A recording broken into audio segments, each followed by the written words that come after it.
우리 김용철 안수 집사님의 우리 동서 서울에 계시는데 얼떨결에 이 새벽에 오셨다고 들었습니다.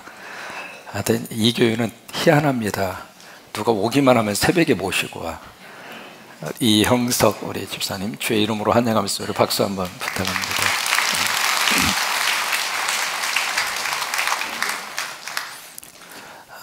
12장까지 그 가나안 땅을 점령한 쭉 그 리스트를 성경이 제시를 합니다. 근데 13장으로 딱 오시면 뭐가 나오느냐면 여호수아의 나이가 많았고 또 하나 그 다음에 뭐라고 말씀이 나오느냐면 아직 정복하지 않은 땅이 많았더라. 이제 그렇게 표현을 하고 있죠.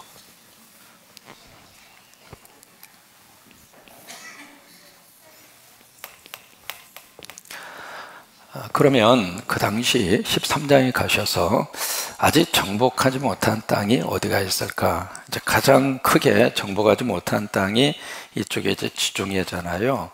지중해 근해에 있었던 바로 이 땅입니다. 여기 이제 5개의 도시 국가가 있었는데 여기에 아스돗, 바로 밑에 아스글론, 그리고 그 밑에 가사, 그리고 우측으로 와서 가드, 그리고 그 위에 에글론. 시작하면 5개 도시를 외웁니다. 시작.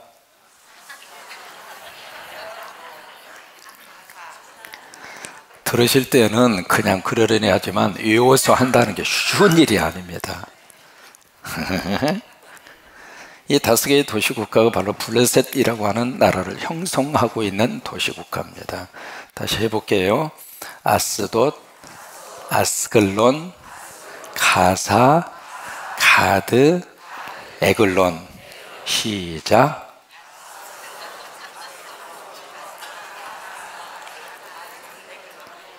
대단한 겁니다. 이쪽을 점령을 못했습니다. 못했고 또 하나 두 번째 어디를 점령을 못했는가? 여기 보시면은 이 갈릴리를 중심으로 해서 이쪽에 이제 이 부분입니다. 갈릴리 바로 이 부분을 가리켜서 서북쪽이라고 그러거든요. 이 서북쪽을 점령을 못했습니다. 그리고 또 하나 가장 크게 점령을 못한 곳이 바로 이쪽에 시돈이 있습니다. 해안 도시 국가인데 시돈, 그리고 이쪽 바로 위에 여기에 다메섹이라고 하는 곳이 있습니다. 여러분 다메섹 하면은 기억나는 사람 있죠? 누가 기억나죠? 바울이 기억이 나야 되겠죠. 바로 이쪽, 지금으로 말하면 레바논 시리아 지역입니다. 이쪽 지역을 이쪽 통째로 점령을 못했습니다. 그러니까 크게 보아서 이 3군데를 점령을 못한 거예요. 이제 그것을 오늘 1절에서 이렇게 설명을 하고 있는 거예요. 그 다음에 두 번째 내용은 바로 뭐냐면 바로 이 요단강을 중심으로 해서 이쪽을 조단 동편이라 또는 해 돋는 곳이라 또는 저편이라 어제 말씀을 드렸잖아요.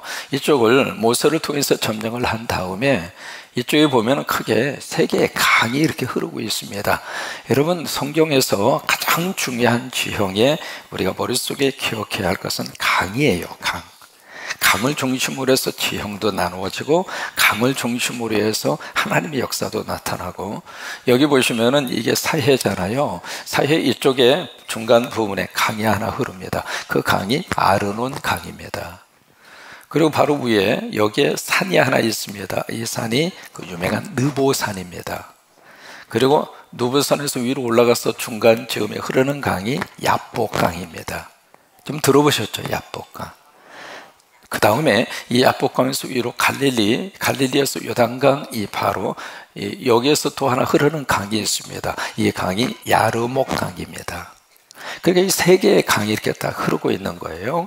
첫째가 아르논 강, 그 다음에 그 위에 있는 산이 느보산, 그리고 중간 부분에 있는 강이 야복강, 그리고 맨 위에 있는 이 강이 야르목 강이에요. 여러분 시작은 안 하겠습니다. 이 강을 중심으로 해서 여기 이제 세 지파에게 땅을 분배를 해주는데 바로 이 아르논 강 중심으로 이쪽이 누가 차지하냐면 루벤 지파가 차지합니다. 그리고 여기 야복강 이 중심으로 여기 차지한 지파가 갓 지파입니다.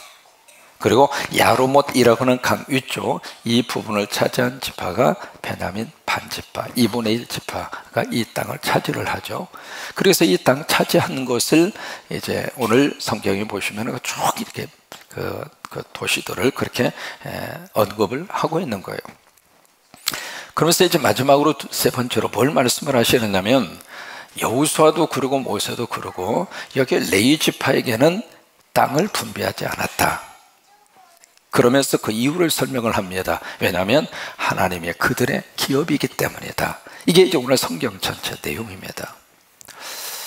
오늘 여호수아 13장에서 하나님이 무슨 말씀을 우리에게 해주시고 싶어 하는가 세 가지를 말씀하십니다. 첫째로 하나님이 주시는 메시지가 바로 뭐냐면 물러가야 할 때 물러가는 것이 축복이라고 하는 거예요.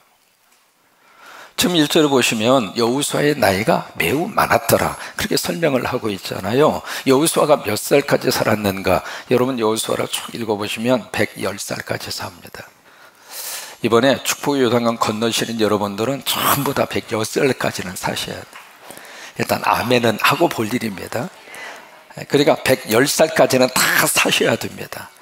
자, 빨리 가고 싶은가 봐. 별로 아멘을 안 하시네. 소리 조금만 키워줘봐요. 예. 여러분 옆에 있는 분의 소리 한번 축복하세요. 110살까지 건강하게 사세요. 여호수아가 110살에 세상을 떠났거든요. 그러면 13장 1절에서 왜 나이가 많다고 그랬을까? 여호수아가 요단강을 건너서 이 가나안 땅을 점령해 들어갈 때가 88세에 들어갑니다. 그래서 7년 동안 전쟁이 일어났잖아요. 7년 동안 전쟁이 일어나면서 이때 여호수아의 나이가 95세입니다. 이제 나이가 들었다 이 말이에요. 이게요, 사람이 그 자리에 올라갈 때가 언제인가를 알고 또 하나 내려와야 할 때가 언제인가를 알고 사는 사람이 제대로 사는 거예요. 이게 나이 먹어서 지금 제대로 역할을 감당하기가 힘들잖아요. 나이가 100수가 가까이 됐어요. 근데 그 상태에서 여호수아가 내가 지도자다. 내가 이 땅 전체를 다 점령해야 할 때까지 난 물러날 수 없다. 그리고 그 자리에 딱 버티고 있으면 서로 올라오는 리더십이 서로 형성될 수 있어요, 없어요? 없는 거예요. 여러분 세월 앞에서는 그 누구라 하더라도 떠나야 할 때를 알고 떠날 줄 아는 사람이 제대로 인생을 사는 거예요. 끝까지 거기 말이죠. 이렇게 떠나기 싫어서 이제 나이 먹고 잘 보이지도 않고 기력도 쇠하고 그런데 지금 젊은이들은 막 올라오고 있는데 그 자리에 떠나기 싫어서 붙어 있으면 추한 거예요. 오늘 성경은 그것을 말씀을 하고 있는 거예요. 여호수아의 능력이 쇠퇴한 건 아니지만 그의 체력 자체가 이미 바닥난 거예요. 여러분 가는 세월 이길 수 있는 사람이 있습니까? 가는 세월 그 누구가 막을 수가 있나요? 흘러가는 시냇물을 잡을 수가 있나요?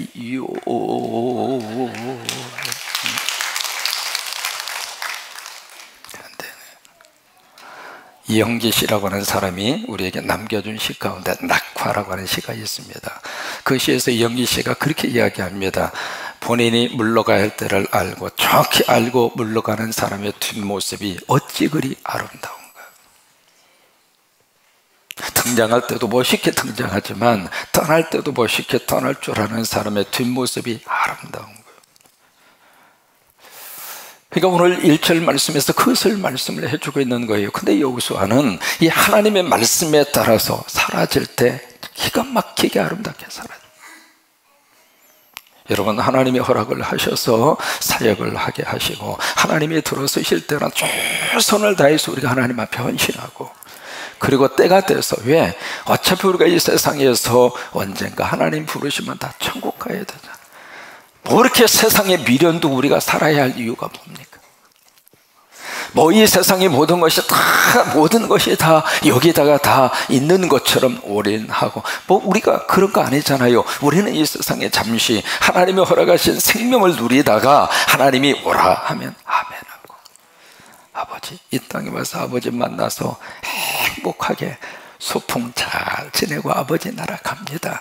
그리고 천국 가야 멋있고 축복이지. 그렇게 사는 것이 제대로 사는 것이지. 그렇죠? 떠나야 할 때를 알고 떠날 줄 아는 멋진 사람. 두 번째, 오늘 말씀에 대해서 무슨 말씀을 주시는가? 지금 여기에 세 군데 아직 정복을 못한 이 땅을 어떻게 하라고 말씀을 하시는가? 분배하라고 말씀을 하세요. 그러면 이 땅을 지금 누구에게 분배하는가? 새로 태어난 영 제너레이션입니다. 젊은 친구들에게 분배하는 거예요.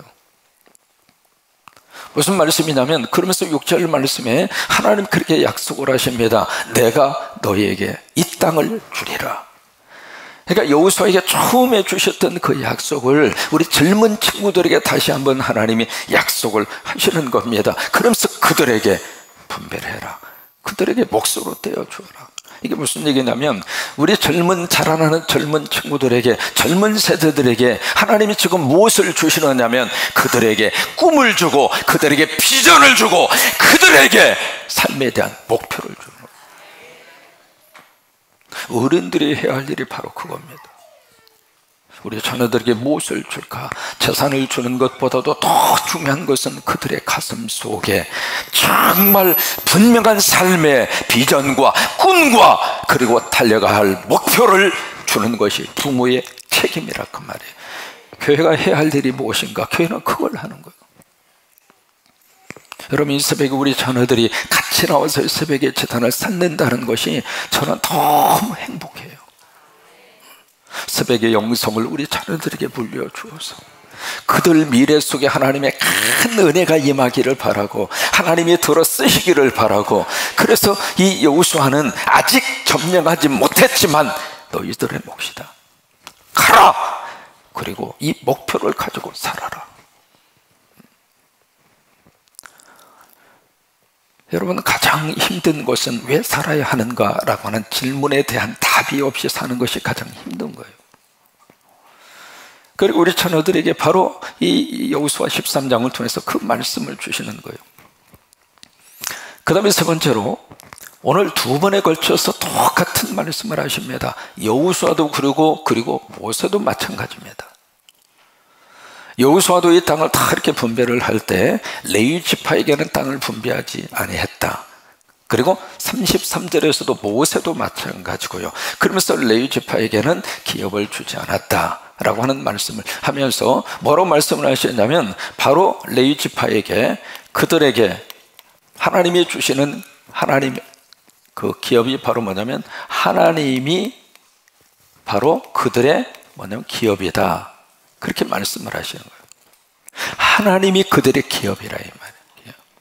여러분, 이 기업이라고 하는 말을 할 때 이 두 가지의 뜻을 가지고 있습니다. 첫째는 꾀할 기자, 기업입니다.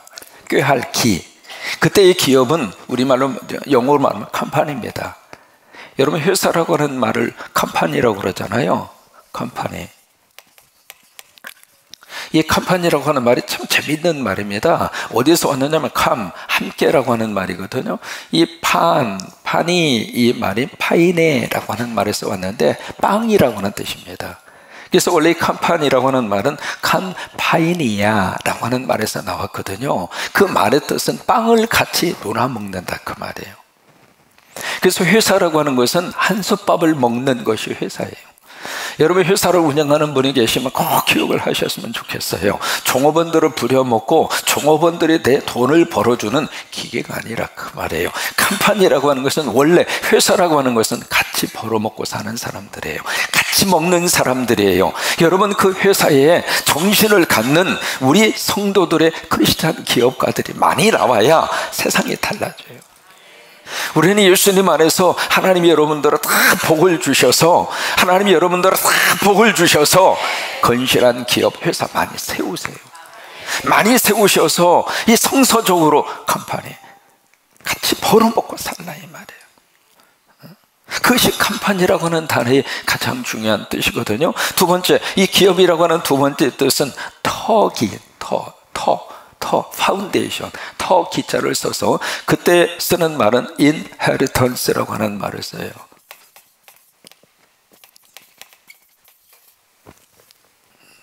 이 inheritance라고 하는 말은 유산 또는 상속이라고 하는 말을 씁니다. 그러니까 오늘 성경에서 말하는 기업이라고 하는 말은 컴퍼니적인 의미를 말하는 것이 아니라 두 번째 inheritance, 유산 상속이라고 하는 의미에서의 상속, 이 기업을 말을 하는데, 그래서 inheritance라고 하는 것은 다른 말로 말하면 삶의 터전이라 그 말이에요. 근데 이것은 누가 주시는가? 하나님이 주십니다. 이 컴퍼니는 우리들이 목적을 가지고 그리고 자금력을 가지고 우리가 키워가지만은 인헤리턴스, 하나님이 주시는 이 기업, 유산, 상속은 하나님이 주세요. 근데 성경에서 하나님이 주시는 몇 가지 기업이 있습니다. 그 첫째가 바로 땅입니다.